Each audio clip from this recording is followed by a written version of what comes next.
आज ग्राम परसनपुरवा में जो हमारे सुरेंद्र लोधी जी, जिनका शव विदेश में फंसा हुआ था सऊदी अरब में, जिसकी सोशल मीडिया पर आवाज़ उठाने पर हमारे समाज के साथ साथ सर्व समाज के सम्मानित साथियों ने उस समय सोशल मीडिया में के माध्यम से या अन्य माध्यमों से हमारी आवाज़ में अपनी आवाज़ जोड़ने का काम किया। इसके लिए आप सभी का बहुत बहुत आभार। यद्यपि मैं भारतीय जनता पार्टी का जिला प्रतिनिधि हूं, परंतु उस आवाज़ उठने के बावजूद, चूँकि ये लोधी समाज का लड़का था, शायद इसीलिए भारतीय जनता पार्टी के लोगों के द्वारा एक पत्र वायरल करा करके इस मामले की तीसरी कर ली गई। और जबकि ऐसा कुछ पता था लोगों को कि किसी भी सुसाइड केस में परिवार के द्वारा अगर पैसे नहीं भेजे जाते हैं तो वहाँ से शव नहीं आ पाता है। ऐसी स्थिति में ये राजनीतिक विरोधी कह लीजिए, विपक्ष के नेता हैं अब्बास अली जैदी साहब, आपका आभार है हमारा, आप बैठे हुए हैं भैया।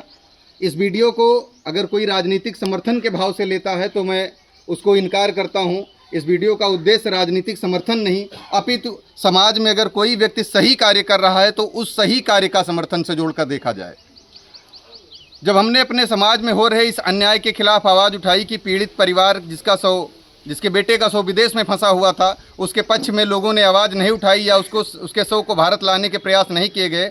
अभी बगल के ही गांव मेहंदी का एक लड़का है जिसका शव विदेश में फंसा हुआ है, गंगादीन लोधी जी, उसके बारे में भी अब्बास अली जैदी साहब जो रुदौली के पूर्व MLA रहे हैं, आपके प्रयास से जानकारी मिली है कि 3 से 4 दिन में वो शव भी भारत आ जाएगा।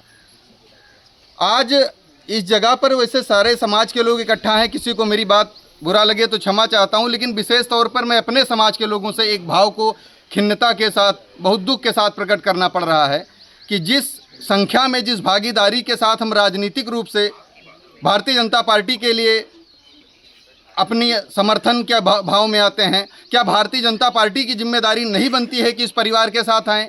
जब ये जानकारी मिली कि उस परिवार के लिए पैसे भेज करके अगर विदेश में पैसे नहीं जाएंगे तो उसका शव भारत में नहीं आ पाएगा, तो क्या भारतीय जनता पार्टी के नेताओं के पास अकाल पड़ गया था? उनकी स्थिति ऐसी नहीं है कि वो पैसे दे करके वहाँ परिवार की मदद करके वहाँ से शव लाने के, भारत लाने के प्रयास करें।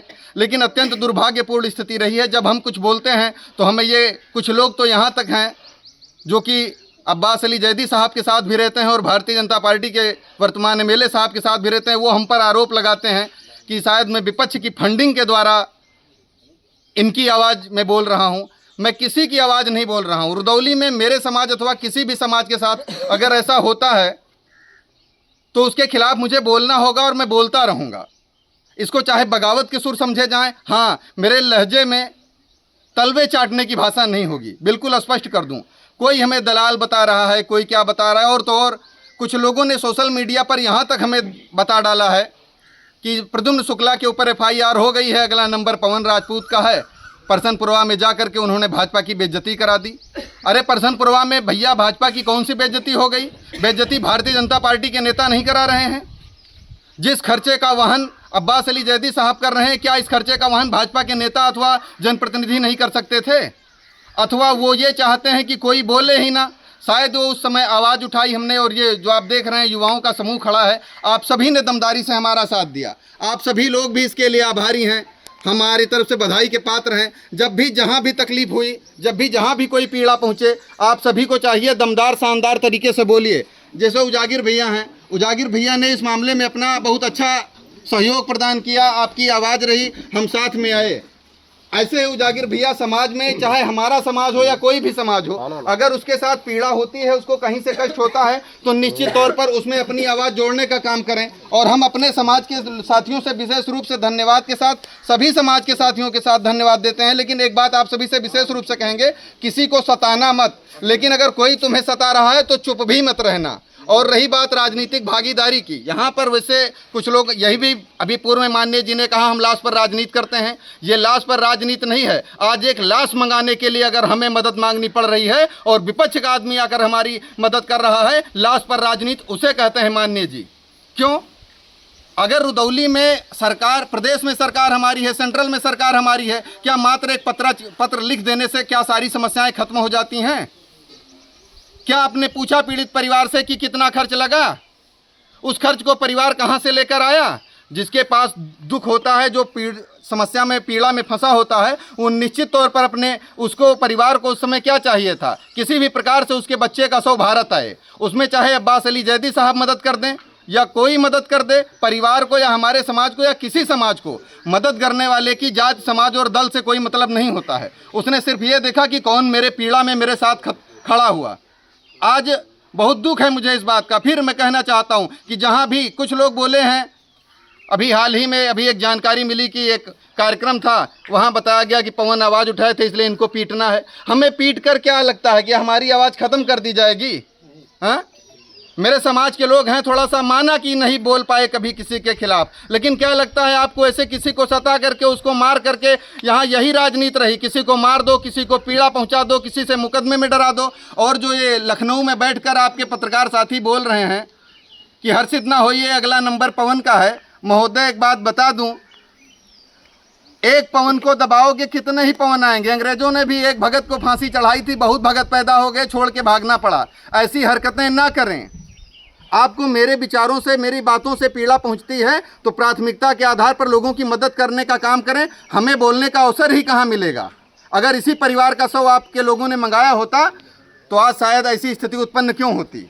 अब्बास अली जैदी साहब बैठे हैं, मैं अब्बास अली जैदी साहब आपका बहुत बहुत धन्यवाद करता हूं कि आप विपक्ष में हैं, फिर भी आपका कार्य सराहनीय रहा कि यहाँ आपने मात्र पीड़ा देखी उस परिवार की, वहाँ आपने जातिगत दलगत भावनाओं से इधर रह करके काम किया। और आशा है हम अपने समाज के साथ, सभी समाज के साथियों के साथ कहते हैं, पीड़ा कहीं भी पहुँचे, नेता चाहे अब्बास साहब हो, चाहे रामचंद्र यादव जी हो या पवन राजपूत हो, कोई, आप लोग एकजुट होकर, मुखर होकर अपनी बात रखिए। नेता आपके कदम चूमेंगे, चाहे अब्बास साहब हो, चाहे पवन राजपूत हो, चाहे रामचंद्र यादव जी हैं। हम रुदौली की जनता के लिए हैं, रुदौली की जनता हमारे लिए नहीं है कि उनकी सेवा हम जितना हो सके ये करें, ये उद्देश्य होना चाहिए। ये नहीं होना चाहिए कि कोई बोल रहा है तो उसको फंसाएं, किसी को किस मामले में निपटाएं। ऐसी भावनाओं से इतर होकर के सकारात्मक रूप से कार्य करना चाहिए। और जिन भाइयों को मेरी बात से कष्ट पहुंच रहा हो, विशेषकर हमारी भारतीय जनता पार्टी के, उनसे एक निवेदन है कि कहीं भी पीड़ा पहुंचे तो विपक्ष को अवसर क्यों देते हैं? आप सत्ता में हैं, आपके पास सब कुछ है, क्यों अवसर देते हैं कि वो खड़ा होकर के आपकी सौ को या उस परिजनों के साथ खड़ा हो, उनके शव को मंगाए? आप पहले खड़े हो जाते, लेकिन आपको पहले बोलने की फुर्सत नहीं है। हम बोलेंगे तो हम शव पर राजनीति कर रहे हैं। मैं पुनः कह दूं, इस वीडियो को मेरे किसी दल अथवा किसी भी नेता को राजनीतिक समर्थन के रूप में ना देखा जाए। जो मेरे समाज के साथ खड़ा हुआ, मैं उसका धन्यवाद अदा करता हूं। और इसलिए करता हूं, क्या लगता है, अगर वो मेरे समाज की मदद करता है या किसी पीड़ित परिवार की मदद करता है, मैं उसके साथ अगर नहीं, उसके समर्थन में या उसको धन्यवाद भी नहीं दूंगा तो कल क्या कोई मेरे समाज के साथ खड़ा होगा? हमारे समाज के ही आप बैठे हुए हैं, आप हेमवंती भाई लोधी उत्थान समिति के प्रबंधक जी भी हैं। अगर समाज के साथ चाचा कोई पीड़ा होती है और कोई नेता आपके साथ नहीं खड़ा होता है तो क्या पवन राजपूत भी ना बोले? नहीं बोले। और अगर बोल रहे हैं तो हम पर मुकदमे की धमकी अगर कोई माननीय का चेला चमचा दे रहा है तो क्या ये उचित है? नहीं। क्या अब्बास अली जैदी साहब को हम धन्यवाद दे रहे हैं तो कोई अपराध कर रहे हैं? बहुत अच्छा किया आपने। अब्बास साहब के बगल में हमारे देख लीजिए इस गांव के प्रधान साहब भी बैठे हुए हैं। आपकी जिस भी रूप में सकारात्मक रूप से इस परिवार की पीड़ाओं और संवेदनाओं को समझने के लिए भूमिका रही है, हम आपसे भी निवेदन करते हैं कि आदरणीय प्रधान जी हैं, आप हमारे ब्लॉक प्रमुख जी के बड़े भैया भी हैं, आप भी भविष्य में हम सबके साथ में इसी प्रकार से सुख दुख में, ऐसे ही छोटा भाई हूं आपका, कोई गलती हो तो क्षमा चाहूँगा, लेकिन एक चीज़ देखिएगा, अगर कोई पीड़ा है किसी को, उसके साथ जरूर खड़े होइए सर। ऐसे अवसर ना दिए जाएं कि यहाँ लोग एकजुट होकर के बोलें, उसके बाद उनके साथ कोई खड़ा होने का काम करे। और भारतीय जनता पार्टी के नेताओं से एक निवेदन के साथ में अपनी बात को ख़त्म करना चाहूँगा कि ये वो दौर नहीं है कि मात्र तारीफ़ों से काम चल जाएगा। हम शायद बीरबल बनने की दिशा में ज़्यादा अग्रसर हैं। सिर्फ बीरबल बनने से क्रांति नहीं आएगी, हमें राणा प्रताप भी बनना होगा। और हमें गालियाँ देने वालों, एक बात भी जान लो, हम जब राणा प्रताप की अनुशंसा करते हैं, उनके पद चिन्हों पर चलते हैं तो वो घास की रोटियां खाए थे। हम आपकी गालियों को बर्दाश्त कर लेंगे, लेकिन एक बात कह दूं, आपने जो कहा है कि हम मरवाओगे, पिटवाओगे या मुकदमे में फंसवाओगे, किसी